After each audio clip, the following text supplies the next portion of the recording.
Magandang hapon. Welcome sa Lotto Result Today PH. Narito ang mga resulta para sa 5 p.m. draw, Friday, March 6, 2026. Para sa resulta ng 2D Lotto, 28 at 24.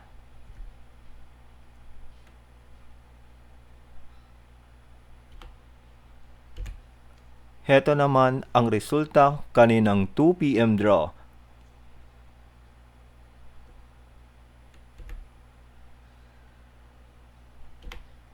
Para sa resulta ng 3D Lotto, 8, 0, at 6.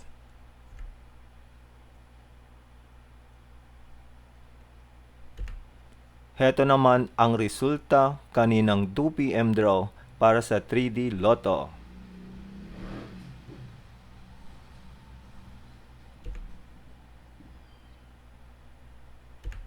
At yan ang mga resulta ngayong 5 p.m. draw. Para lagi kang updated sa mga Lotto draw result, mag-like and subscribe. Maraming salamat sa panonood.